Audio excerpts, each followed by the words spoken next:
नमस्कार भाइयों, मैं जितेंद्र बैचला राममान एकेडमी के यूट्यूब चैनल पर एक बार फिर से आपका हार्दिक स्वागत करता हूं। भाइयों, पिछली वीडियो हमने मिक्स जीके के लिए जिस पर आपके बहुत अच्छे कमेंट्स लगे, हमें बहुत सारे भाइयों ने कहा कि मिक्स जीके ज़्यादा से ज़्यादा लाइए, तो आज की वीडियो भी हम मिक्स जीके ही रख रहे हैं। इससे अगली वीडियो हम टॉपिक पर लाएंगे, टेंशन नहीं लेना। कभी बहुत सारे सोचें कि भाई सिर्फ मिक्स जीके ही लेंगे, ऐसा नहीं है, हम टॉपिक भी लाएंगे, लेकिन क्योंकि कमेंट बहुत अच्छे थे तो इसलिए हम आज भी फिर मिक्स जीके ही ला रहे हैं।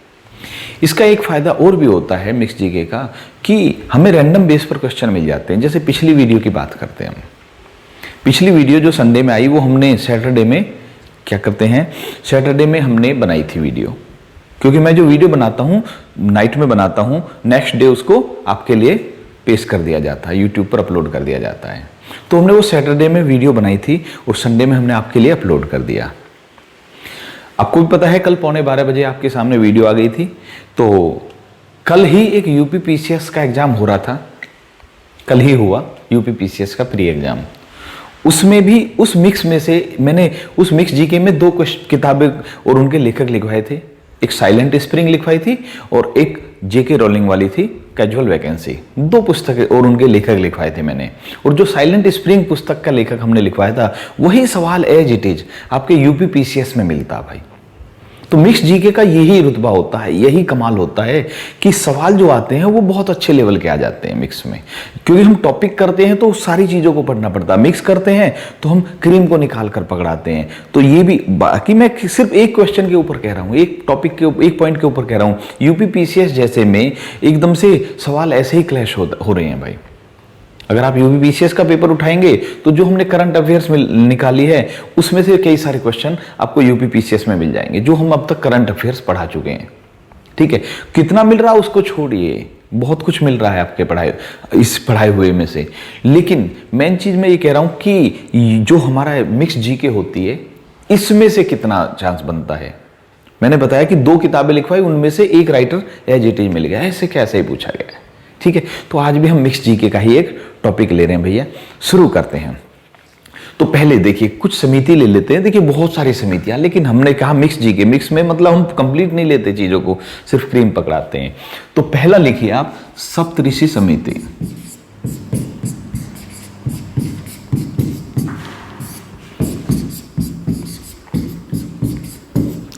देखिए कुछ समितियां होती हैं, कुछ आयोग होते हैं, तो ये पूछा जाता है कि ये समिति या ये आयोग किससे जुड़ा हुआ है।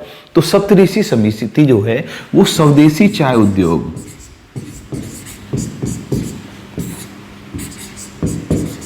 स्वदेशी चाय उद्योग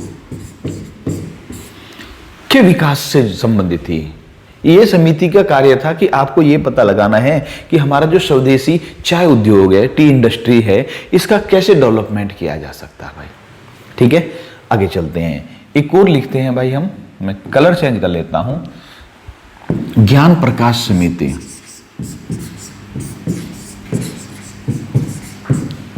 ज्ञान प्रकाश समिति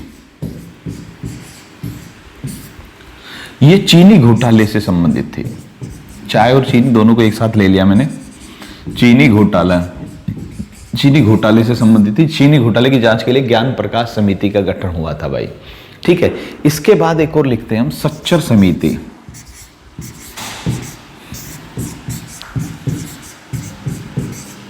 सच्चर समिति क्या थी कि जो हमारे देश में मुस्लिम हैं, ठीक है, इनके जो हमारे देश में मुस्लिम है, इनके सामाजिक, आर्थिक और शैक्षणिक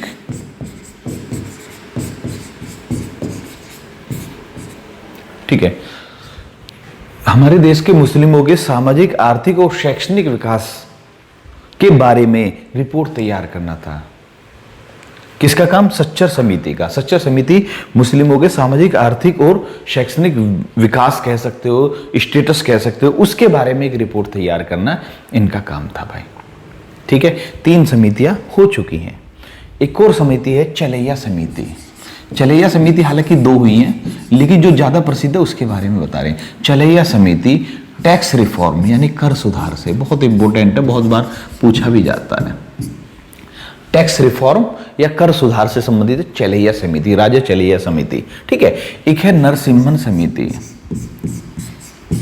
मैंने कहा ये दो हैं, नरसिम्हन समिति, नरसिम्हन समिति बैंकिंग सुधार, बैंक रिफॉर्म्स के बारे में है। ये नरसिम्हन समिति बैंकिंग सुधार से संबंधित है भाई, ठीक है। अब जैसा कि हमने बताया आपको कि भाई हम मिक्स जीके ही लेकर चल रहे हैं, तो मिक्स में ये हो गया, आप इकोनॉमिक्स कह लीजिए या फिर समसामयिक कह लीजिए, कुछ भी मान सकते हो इसको। अगले उस पर आते हैं भाई, अब हम अगले उस पर आ जाते हैं, थोड़े से कंप्यूटर से लेते हैं क्योंकि कंप्यूटर की भी डिमांड बहुत सारे भाइयों की आ रही है। Active shell, active shell, shell का मतलब क्या होता है? देखिए हमारा एक सॉफ्टवेयर है MS एक्सेल। एक्सेल क्या होता है? एक्सेल स्प्रेडशीट पर काम करता है, ध्यान से देखना। ये होती है स्प्रेडशीट इस तरह की, इसमें इस तरह के खाने बने हुए होते हैं, क्या बोलते हैं इसको? स्प्रेडशीट। पूछा जाता है स्प्रेडशीट पर कौन सा सॉफ्टवेयर काम करता है, तो MS एक्सेल। और MS एक्सेल जो है ये पहले लोटस हुआ करता था, उसका एडवांस वर्जन मान सकते हो, लोटस 1 2 3, ठीक है। लोटस हुआ, MS एक्सेल हुआ, ये दोनों स्प्रेडशीट पर आधारित हैं, याद रखना। तो स्प्रेडशीट होती है ये, इस तरह के खाने होते हैं, आपको इसमें काम करना, इसमें इसमें इसमें। तो ये जो एक खाना है इसको बोलते हैं शेल, एक खाने को क्या बोलते हैं? शेल बोलते हैं, ठीक है। अभी मान लिया आपको इस सेल में कुछ लिखना है, इस वाली में, तो ये जिसमें आप लिखेंगे, जहां पर आपका कर्सर होगा उसे बोलेंगे हम एक्टिव शेल। समझ में आ गया होगा?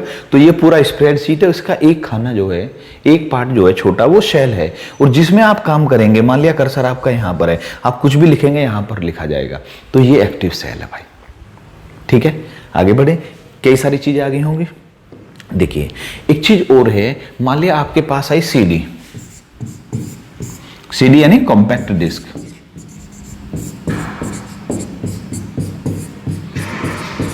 मान लिया आपको एक के पास एक कॉम्पैक्ट डिस्क या सीडी है, ठीक है, और ये बिल्कुल ब्लैंक है, खाली है, बिल्कुल नई सीडी ले हैं आपने, इसमें कुछ नहीं है।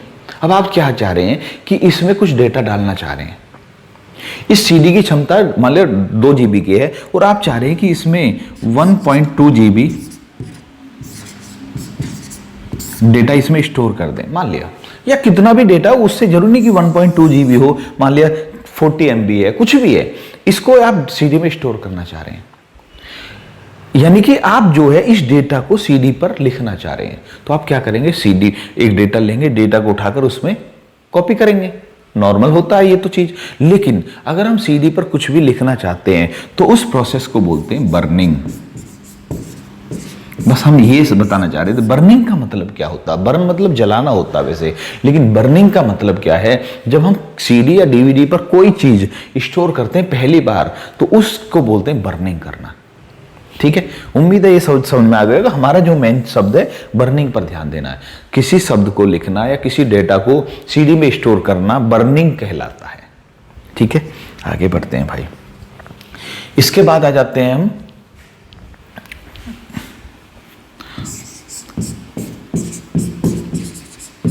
मॉडिफायर की। मॉडिफायर की क्या होती है? की का मतलब ये वाली जो कीज होती हैं, इसकी बात कर रहे हैं हम। मॉडिफायर कीज क्या होती हैं ये हम बता चुके हैं, लेकिन क्योंकि मिक्स है तो मिक्स में पुरानी चीजें भी आएंगी। मॉडिफायर की कैसे होती है? कीबोर्ड पर ऐसा की जो दूसरे की के कार्य को बदल दे, वो मॉडिफायर की कहता है। मॉडिफायर मतलब चेंज करना, किसी चीज को हम मॉडिफाई कर रहे हैं। अगर हम एक बटन के साथ दूसरा बटन दबा रहे हैं, एक की के साथ दूसरी की दबा रहे हैं, तो एक की का काम बदल जाएगा, तो वो मॉडिफायर की है। जैसे अगर हम पी दबाएं, मान लिया हम किसी भी एप्लीकेशन के अंदर पी दबाएं तो पी हमारा प्रिंट हो जाएगा, लिख जाएगा, ठीक है। अगर हम सी दबाएं तो सी प्रिंट हो जाएगा। लेकिन अगर हम कंट्रोल के साथ पी दबाएं, कंट्रोल और पी दबाएं, तो इसका मतलब प्रिंट कमांड चला जाएगा। अगर हम कंट्रोल के साथ सी दबाएं तो इसका मतलब कॉपी कमांड चला जाएगा। तो कंट्रोल ने पी का काम भी बदल दिया, कंट्रोल ने सी का काम भी बदल दिया, इसलिए कंट्रोल क्या है? मॉडिफायर की है। समझ में आ गया होगा मॉडिफायर की क्या होती है। तो मॉडिफायर की क्या है? CTRL यानी कंट्रोल, ALT ये भी मॉडिफायर है, शिफ्ट शिफ्ट भी मॉडिफायर मानी जाती है। क्यों? क्योंकि अगर हम नॉर्मल P को दबाएंगे, ध्यान से सुनना, अगर नॉर्मल हम H को दबाएंगे तो ये दबेगा, लेकिन शिफ्ट के साथ अगर हम इसको दबाएंगे तो क्या प्रिंट होगा? कैपिटल होगा। अगर कैप्स लॉक ऑन है नॉर्मल में, ये शिफ्ट के साथ ये हो जाएगा, कैप्स लॉक में उल्टा हो जाता है, तो इसीलिए शिफ्ट भी मॉडिफायर की मानी जाती है। ओके, कंट्रोल है, ऑल्ट है, शिफ्ट है, ये सब क्या है? मॉडिफायर की हैं, जो दूसरी कीज के फंक्शन को, कार्य को चेंज कर देती है, मॉडिफाई कर देती है, इसलिए इन्हें मॉडिफायर की कहा जाता है भाई। उम्मीद है ये भी आपको क्लियर हो गया होगा।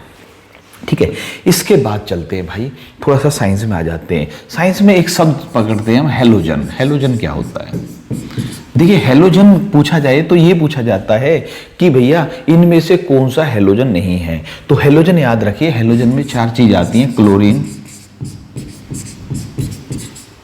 फ्लोरीन, ब्रोमीन और आयोडीन। हैलोजन परिवार में कौन कौन होते हैं? क्लोरीन, फ्रोमीन, ब्रोमीन और आयोडीन। ठीक है, क्लोरीन, फ्लोरीन, ब्रोमीन और आयोडीन, ये हैलोजन कहलाते हैं भाई। ठीक है, साइंस में ही एक हम पकड़ते हैं, हिंदी में बोलते हैं हम उसे परम शून्य ताप, इंग्लिश में बोलते हैं absolute zero temperature. Absolute zero temperature है, परम शून्य ताप क्या होता है?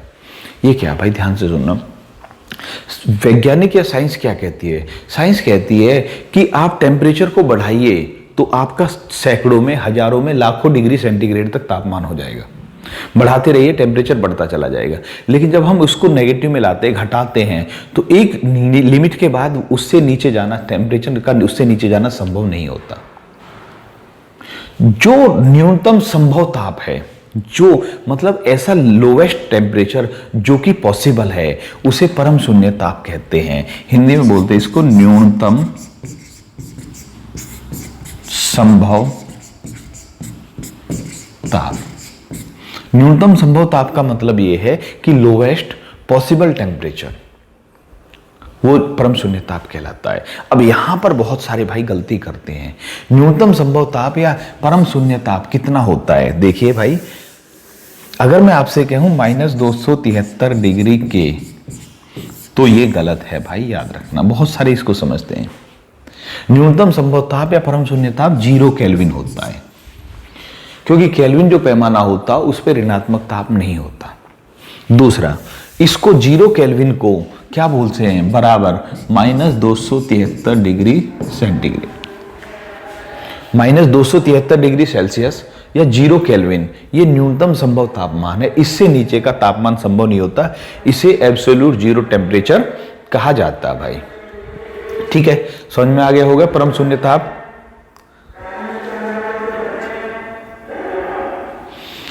परम शून्य ताप समझ में आ गया होगा क्या है?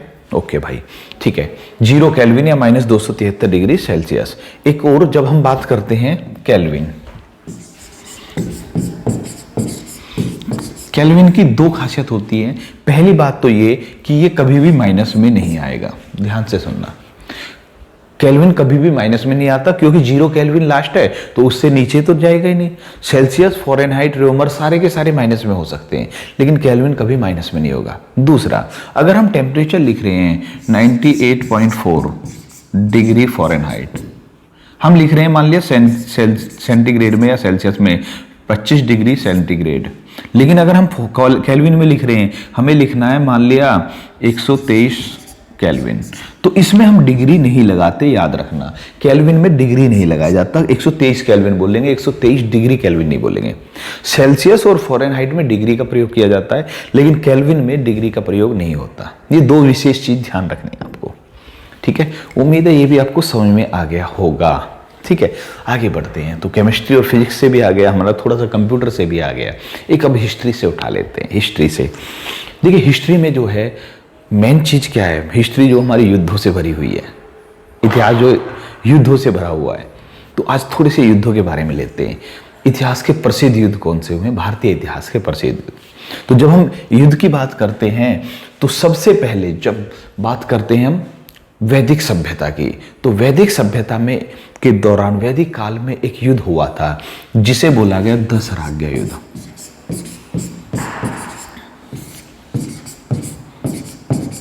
एक युद्ध हुआ 10 राज्य युद्ध, ठीक है। 10 राज्य युद्ध की बात करते हैं। इसमें राजा सुदास ने, कौन था? राजा सुदास ने 10 राजाओं को हराया था।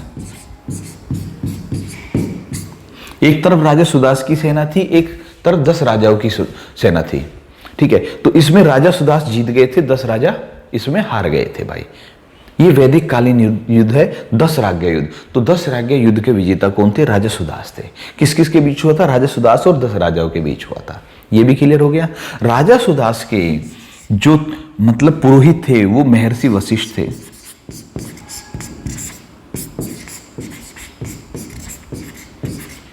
और 10 राजाओं के जो पुरोहित थे उस समय विश्वामित्र थे, महर्षि विश्वामित्र।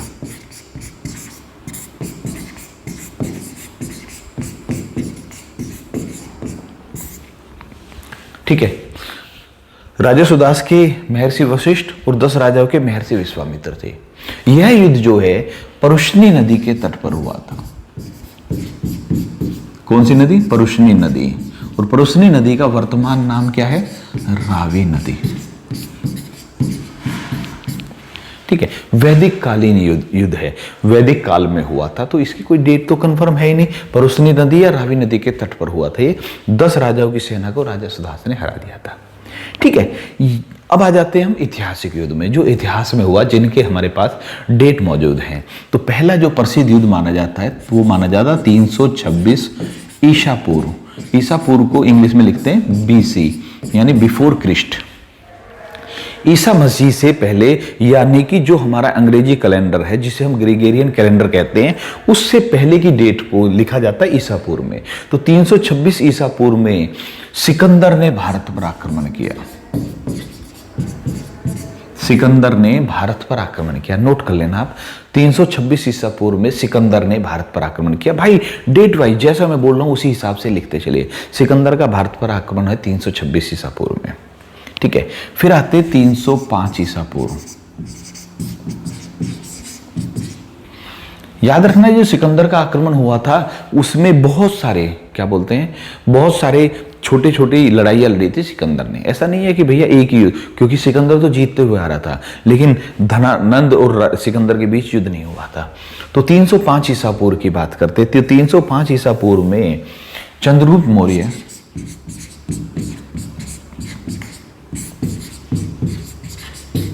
और सेल्यूकस के बीच युद्ध हुआ।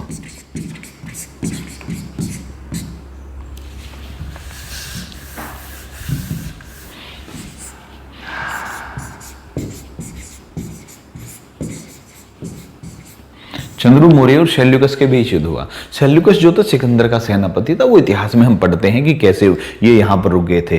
चंद्रगुप्त मौर्य और सेल्यूकस के बीच युद्ध हुआ। ये भी, इस युद्ध में भी इतिहासकार भ्रमित हैं कि कौन विजेता हुआ था, लेकिन आपको याद रखना इनके बीच 305 ईसा पूर्व में युद्ध हुआ। इसके बाद आते 261 ईसा पूर्व। भारतीय इतिहास का बहुत प्रसिद्ध युद्ध, ठीक है, बहुत ही ज्यादा प्रसिद्ध युद्ध, जिसने भारत के इतिहास की दशा और दिशा को बदल दिया था। ठीक है। तो ये कौन सा था? ये था कलिंग युद्ध, बहुत ज्यादा प्रसिद्ध है।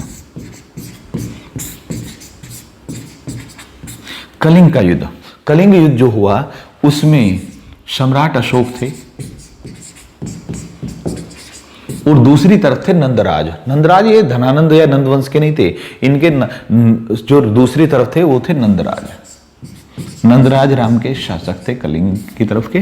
तो सम्राट अशोक जीत गए थे इसको। मौर्य वंश के अशोक थे, अशोक मौर्य भी कह सकते हो आप। ये जीत गए थे, लेकिन इसमें जो मारकाट मची, इसमें जो जन धन हानि हुई, उसको देखकर सम्राट अशोक ने फैसला किया कि अब हम युद्ध नहीं करेंगे, और युद्ध को छोड़कर इन्होंने धम्म नीति अपना ली। युद्ध नीति छोड़कर धम्म नीति अपना ली, यानी बौद्ध धर्म अपना लिया। तो पूछा जाता है कि कौन से युद्ध के बाद अशोक ने युद्धों को त्याग दिया था? कलिंग युद्ध के पश्चात। ठीक है भाई। तो ये जो हमने 4 जानकारियां दी, ये ईसा पूर्व से हैं भाई। अब जो हम आगे आएंगे वो ईस्वी में प्रवेश कर रहे हैं, याद रखना, क्योंकि मिक्स है तो मैं महत्वपूर्ण ही बता रहा हूं। अब आ जाते हैं हम ईस्वी सन में 712 ईस्वी। ईस्वी यानी एनो डोमिनी, एडी। वो बीसी था, बिफोर क्रिस्ट, ये एडी है। 712 ईस्वी मोहम्मद बिन कासिम का आक्रमण।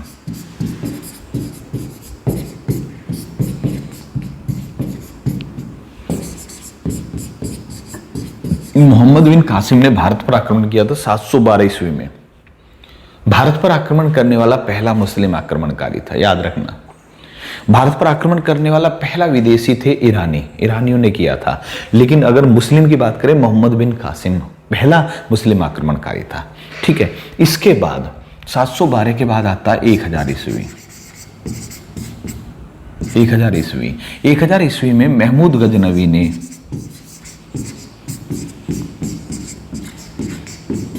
भारत पर पहला आक्रमण किया। महमूद गजनवी को जानते हैं कि 17 बार आक्रमण किया था भारत पर, 17 बार भारत को लूटा था महमूद गजनवी ने। इनका पहला आक्रमण था 1000 ईस्वी में। महमूद गजनवी का सिर्फ और सिर्फ ये इरादा था कि भारत में लूटपाट कीजिए, जो धन इकट्ठा हो उसको गजनी में लगाकर गजनी को सबसे शक्तिशाली और सबसे सुंदर देश बनाना है, ऐसी इनकी इच्छा थी। तो पहली बार इन्होंने 1000 ईस्वी में भारत पर आक्रमण किया और उसके बाद कंटिन्यू जो है इन्होंने 17 आक्रमण किए अलग अलग वर्षों में। इन्होंने 1025 ईस्वी में महमूद गजनवी ने गुजरात के सोमनाथ मंदिर को लूटा था। भगवान शंकर का मंदिर है सोमनाथ मंदिर। महमूद गजनवी ने गुजरात के सोमनाथ मंदिर को लूटा था। ठीक है, ये भी पूछा जाता सोमनाथ किस देवी देवता का मंदिर है, तो भगवान शिव का मंदिर है, जिसको महमूद गजनवी ने 1025 ईस्वी में लूटा था। एक सवाल और बनता है गुजरात के सोमनाथ मंदिर से कि स्वतंत्रता के बाद गुजरात के सोमनाथ मंदिर का निर्माण कराने में महत्वपूर्ण भूमिका किसकी थी? तो सोमनाथ मंदिर का निर्माण कराने में महत्वपूर्ण भूमिका थी लौह पुरुष सरदार पटेल। सरदार पटेल जी ने स्वतंत्रता के बाद इसका पुनर्निर्माण कराया था।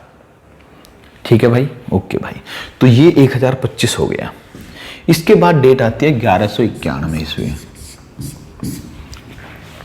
1191 ईस्वी में तराइन का पहला युद्ध हुआ।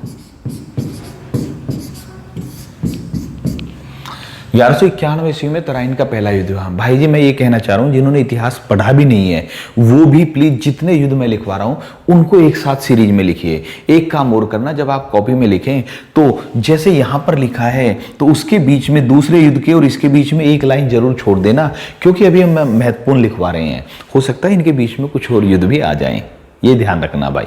तो इसलिए आप जो लाइन छोड़कर लिखना। तो तराइन का पहला युद्ध हुआ किस किस के बीच? मोहम्मद गोरी और पृथ्वीराज चौहान। अब हम यहां पर पृथ्वीराज चौहान पहले लिखेंगे।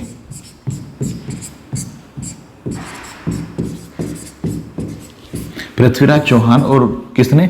मोहम्मद गोरी। ठीक है, पहले पृथ्वीराज चौहान लिखने का कारण यह है कि पृथ्वीराज चौहान जी जीत गए थे, मोहम्मद गोरी पराजित हुआ था। तो तराइन का पहला युद्ध 1191 ईस्वी में होता है, जिसमें पृथ्वीराज चौहान की जीत हुई और मोहम्मद गोरी की हार होती है। ठीक है, इसके बाद 1192 ईस्वी तराइन का द्वितीय युद्ध। अगले ही वर्ष तराइन का दूसरा युद्ध होता है और इसमें मोहम्मद गोरी जीत जाता, पृथ्वीराज चौहान हार जाते हैं। बस एक चीज का ध्यान रखना, बहुत सारे भाई कंफ्यूज रहते हैं कि 17 आक्रमण मोहम्मद गोरी ने किए थे या महमूद गजनवी ने किए थे। भैया जी 17 आक्रमण महमूद गजनवी के थे, मोहम्मद गोरी के 17 आक्रमण नहीं माने जाते। मोहम्मद गोरी ने भी कई सारे युद्ध किए लेकिन 17 युद्ध नहीं थे। दोनों में एक बहुत महत्वपूर्ण अंतर था मोहम्मद गोरी और महमूद गजनवी में महमूद गजनवी सिर्फ लूटपाट करना चाहता था इंडिया में और जो धन है उसको अपने देश में ले जाना चाहता था। मोहम्मद गोरी के विचार थे इंडिया पर राज्य करने के। मोहम्मद गोरी इंडिया में राज्य करना चाहता था, वो सिर्फ लूटपाट करना चाहता था। इसीलिए ये जब पृथ्वीराज चौहान से जीत गया मोहम्मद गोरी तो इंडिया में ही जम गए और पहला मुस्लिम शासक मोहम्मद गोरी माना जाता। भाई पहला मुस्लिम शासक मोहम्मद गोरी माना जाता है इंडिया के अंदर। ओके, समझ में आ गया होगा, क्लियर है। तो मोहम्मद गोरी ने 1192 ईस्वी में पृथ्वीराज चौहान को हरा दिया। याद रखना इससे पहले भी 1175 में भी मोहम्मद गोरी का युद्ध हुआ था। ठीक है, वो चीजें इतिहास का मैटर है, हमारा करंट मतलब जो मिक्स का मैटर है उसको हम मिक्स के हिसाब से ले रहे हैं। 1192 हो गया। इसके बाद 1194 ईस्वी चंदावर का युद्ध।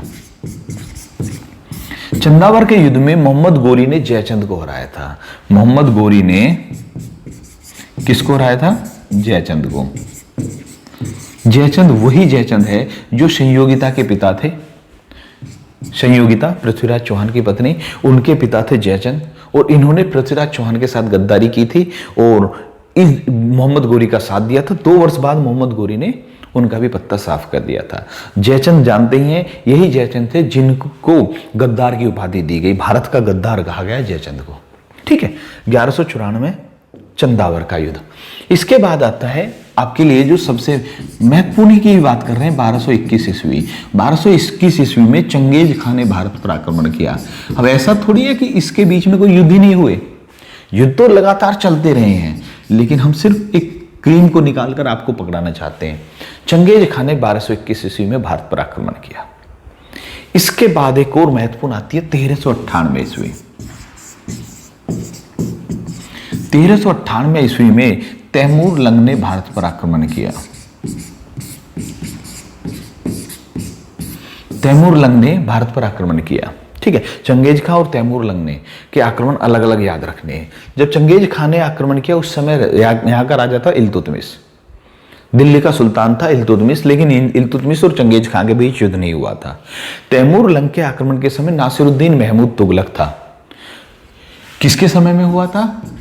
इल्तुतमिश। और ये किसके समय में हुआ था?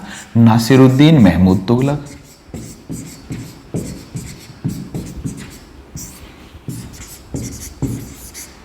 तुगलक वंश का था नासिरुद्दीन महमूद, जिसे नासिरुद्दीन महमूद तुगलक कह सकते हैं, उसके समय में 1398 में हुआ था भाई। ठीक है, इसके बाद आ जाते हैं हम 1526। 1526 में पानीपत का पहला युद्ध। पानीपत का पहला युद्ध बाबर और इब्राहिम लोदी के बीच हुआ।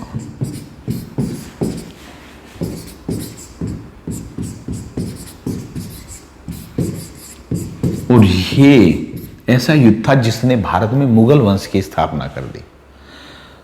मुगल वंश 1526 में शुरू होता है इस युद्ध के पश्चात। ठीक है, तो इसी को याद रखिए। अब देखिए 1526 के बाद 27 में खानवा का युद्ध, फिर घाघरा चंदेरी का युद्ध भी हुआ। ठीक है, वो बाबर में आ जाएगा, वो हिस्ट्री में आ जाएगा, इतिहास में आ जाएगा। खानवा का युद्ध, घाघरा का युद्ध, चंदेरी का युद्ध जो बाबर नहीं किए थे, लेकिन वो इतिहास का मैटर है। मैंने कहा कि अभी हम सिर्फ मिक्स लेकर चल रहे हैं, तो यहां पर 4-5 लाइन छोड़ देना। 1526 पानीपत का पहला युद्ध हो गया। ठीक है, इसके बाद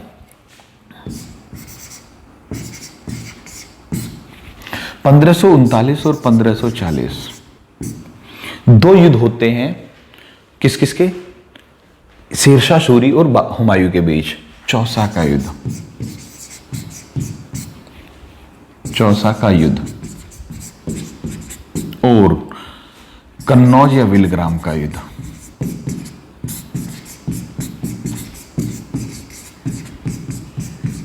कन्नौज या विलग्राम का युद्ध। 2 युद्ध होते हैं 1539 1540 में। चौथा का युद्ध कन्नौज या विलग्राम का युद्ध। किस किस के बीच? शेरशाह सूरी और हुमायूं। शेरशाह सूरी और हुमायूं। थोड़ा सा स्पेलिंग मिस्टेक हो गई है, उसको इग्नोर कर देना। शेरशाह सूरी और हुमायूं के बीच हुए। दोनों युद्धों में शेरशाह सूरी जीत गए थे। ठीक है, तो ये भी इतिहास में दर्ज है। ये भी पूछा जाता है कि कौन से युद्ध के पश्चात हुमायूं को देश छोड़ना पड़ा था। तो देश छोड़कर कन्नौज या विलग्राम के युद्ध के बाद देश छोड़कर भागना पड़ा था हुमायूं को। और इसके बाद 15 वर्ष तक हुमायूं निर्वासित का जीवन जिया था हुमायूं ने। ठीक है, इसके बाद 1555 में हुआ था एक सरहिंद का युद्ध।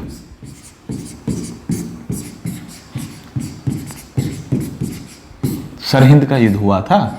इसके द्वारा हुमायूं ने अपनी सत्ता को दोबारा हासिल कर लिया था, लेकिन याद रखना इसमें शेरशाह सूरी नहीं थे। ठीक है, तो बस इसके बाद आ जाते हैं हम महत्वपूर्ण युद्ध की बात कर रहे हैं हम। 1556 ईस्वी पानीपत का दूसरा युद्ध। पानीपत का दूसरा युद्ध हुआ। किस किस ने? अकबर और हेमू के बीच।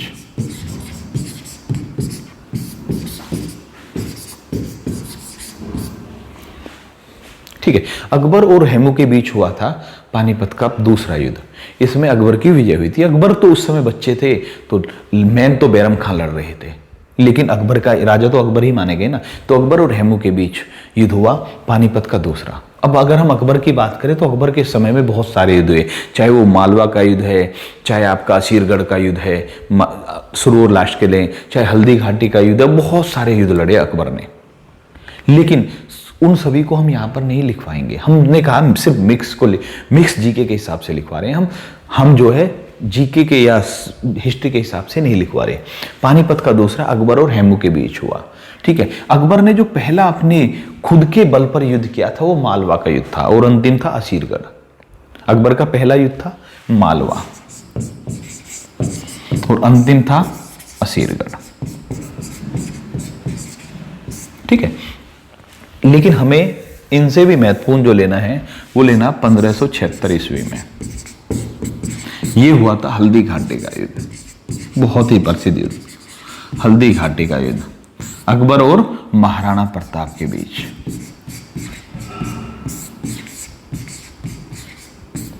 अकबर और महाराणा प्रताप के बीच हल्दी घाटी का युद्ध हुआ, ठीक है। उम्मीद है ये आपको क्लियर हो गया होगा। इसके बाद आ जाते हैं भाई, अब हम एक मिनट, एक युद्ध और लिख लेना, 1565। ये थोड़ा सा आगे पीछे कर लेना इसको। 1565 में हुआ एक युद्ध, तालीकोटा का युद्ध। तालीकोटा का युद्ध, इस युद्ध को राक्षसी तंगड़ी का युद्ध भी कहा गया।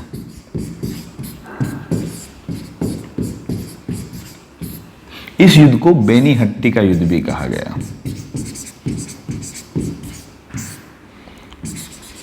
तालीकोटा का युद्ध, राक्षसी तंगड़ी का युद्ध, बेनीहट्टी का युद्ध भी कहा गया। इसमें दक्षिण भारत के एक मुस्लिम राजाओं के समूह ने विजयनगर साम्राज्य के शासक को हराया था। तो इस युद्ध के पश्चात विजयनगर साम्राज्य माइनस में आना शुरू हो गया था, घटना शुरू हो गया था। याद रखना, समाप्त नहीं हुआ था, लेकिन इतना कमजोर हो गया था कि उसके बाद कुछ समय पश्चात वो विजयनगर साम्राज्य खत्म ही हो गया था, इस युद्ध के कुछ समय पश्चात, ठीक है। लेकिन ये युद्ध में क्या था, मैंने क्या कहा, मुस्लिम शासक थे, उन्होंने एक समूह बनाया और समूह बनाकर विजयनगर साम्राज्य पर आक्रमण किया और विजयनगर साम्राज्य का अंत की शुरुआत कह सकते हो, अंत नहीं कह सकते। ये कब हुआ था? 1565 ईस्वी में, ठीक है भाई। आगे बढ़ते हैं। इसके बाद आ जाते हैं हम 1757 ईस्वी में। 1757 ईस्वी में प्लासी का युद्ध बहुत महत्वपूर्ण है भाई। एक मिनट प्लीज अभी हटा देना। देखिए, हम भी इंसान हैं तो हम भी थोड़ा सा आगे पीछे हो जाते हैं, तो 1600 को पहले 1600 को निपटा लेते हैं।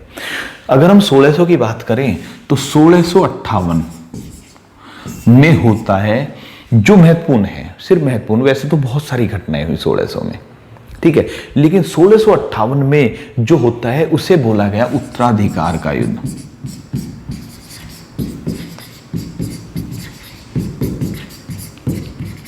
से 59 हुआ क्या था कि शाहजहां को औरंगजेब ने कैद कर लिया था।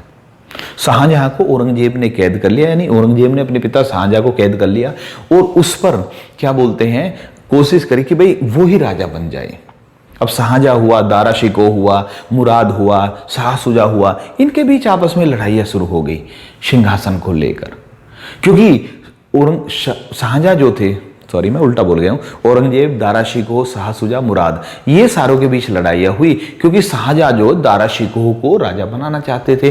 दारा शिकोह बहुत उदार थे, ठीक है, तो लेकिन औरंगजेब नहीं चाहता था कि दारा शिकोह राजा बने, तो इनके बीच युद्ध हुआ। इस युद्ध को उत्तराधिकार का युद्ध कहा गया, 1658 से 1659 के बीच। इस युद्ध में जो 5 मुख्य लड़ाइयां हुई, वैसे तो ठीक है, लड़ाइयां कह रहा हूं मैं, बड़े युद्ध नहीं कह रहा, लड़ाइयां। तो पहला होता है उत्तराधिकार के युद्ध में 1658 में बहादुरपुर का, याद रखना मैं सीरीज में लिखवा रहा हूं, बहादुरपुर का युद्ध, क्योंकि कई बार जो है आपसे जो है ना इनकी सीरीज ही पूछी जाएगी कि ये युद्ध किस सीरीज में हुए, या ऐसा भी पूछा जा सकता है कि बताइए उत्तराधिकार के युद्ध में इनमें से कौन सा शामिल नहीं था, ऐसा भी पूछा जा सकता है। तो आपको 5 के नाम याद होने चाहिए सीरीज वाइज, ठीक है भाई। पहला हुआ बहादुरपुर का युद्ध, दूसरा 1658 में ही हुआ धर्मठ का युद्ध, तीसरा होता है सामूगढ़ का युद्ध,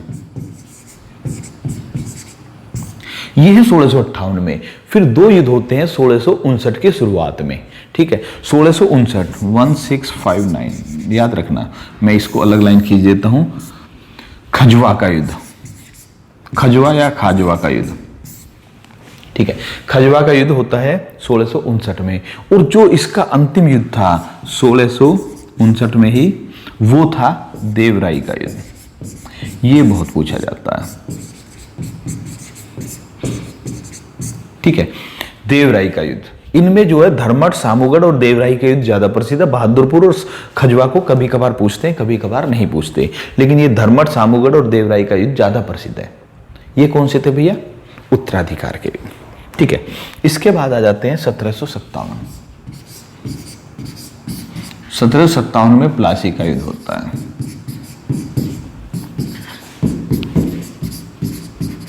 प्लासी के युद्ध में अंग्रेज थे, रॉबर्ट क्लाइव वगैरह, किसके बीच? सिराजुद्दौला और अंग्रेजों के बीच।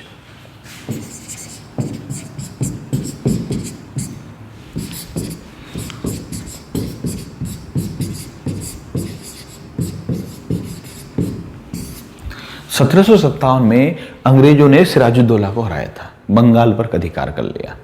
अंग्रेजों ने जो भारत पर अधिकार करने की शुरुआत ढंग से की, राजनीतिक हस्तक्षेप तो वो काफी दिन से करते आ रहे थे, लेकिन अंग्रेजों को यहां पर लगा कि अब हम राजा बन गए यहाँ के, तो इस युद्ध ने ही भारत के इतिहास को अंग्रेजी इतिहास की तरफ को मोड़ दिया। जो अंग्रेजों का साम्राज्य था उसकी असली शुरुआत इस युद्ध से होती है।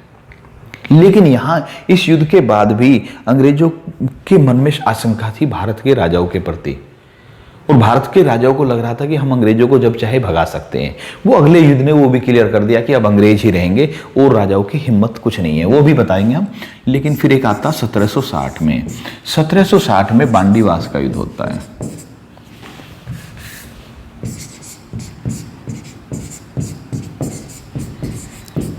ये जो बांडीवास का युद्ध होता है, इस युद्ध में अंग्रेजों ने फ्रांसीसियों को हराया। अंग्रेजों और फ्रांसीसियों के बीच कई लड़ाइयां हुई, लेकिन उन लड़ाइयों में बांडीवास की जो लड़ाई थी ये इतनी महत्वपूर्ण हो गई कि लगा कि अब अंग्रेजों को कोई नहीं हरा सकता।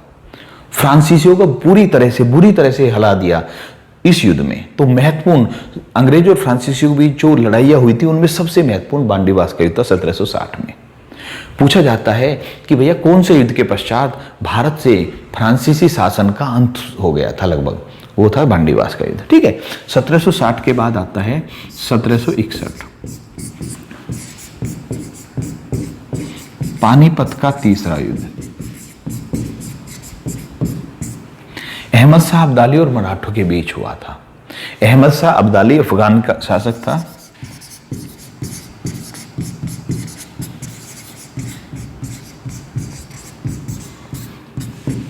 और मराठों के बीच हुआ था, ठीक है। 1761 में पानीपत का तीसरा युद्ध, पहला 1526 में, दूसरा 1556 में, तीसरा 1761 में, ठीक है। इसके बाद सबसे महत्वपूर्ण 1764 का युद्ध। 1764 का युद्ध हुआ था, यह युद्ध ऐसा था जिसे हम कहते हैं बक्सर का युद्ध। हल्का सा बता देता हूं मैं कि 1757 में जब सिराजुद्दौला को हरा दिया तो मीर जाफर को राजा बना दिया इन्होंने, बंगाल का नवाब बना दिया मीर जाफर को। लेकिन पता चलता है कि वो अंग्रेजों की जो महत्वाकांक्षा थी इतनी ज्यादा थी, मीर जाफर उसको पूरी नहीं कर पा रहा। फिर मीर कासिम को लाए, वो भी पूरी नहीं कर पा रहा, राजधानी वगैरह भी बदल ली, बहुत सारे काम हुए। फिर एक स्थिति आ गई कि बंगाल का नवाब, अवध का नवाब और उस समय का मुगल शासक तीनों मिल गए अंग्रेजों के खिलाफ। बंगाल का नवाब भी था, अवध का नवाब भी था, और बंगाल मतलब जो क्या बोलते हैं मुगल शासक थे, ये तीनों मिलकर एक संयुक्त सेना बना ली अंग्रेजों के खिलाफ, और तीनों की सेनाओं ने इस बक्सर का युद्ध लड़ा अंग्रेजों से, लेकिन फिर भी पराजित हो गए। यानी अंग्रेजों ने उस समय के मुगल शासक और दो नवाबों की संयुक्त सेना को हरा दिया। तो अब क्लियर हो गया कि अब अंग्रेजों को रोकने वाला कोई नहीं था। अब इससे क्लियर हो गया कि अंग्रेज ही भारत पर राज्य करेंगे। उम्मीद है ये सब समझ में आ गया होगा। जब इस डेट की बात करते तो हम एक डेट और याद रखते, 1799 ईस्वी में टीपू सुल्तान की मृत्यु हुई थी।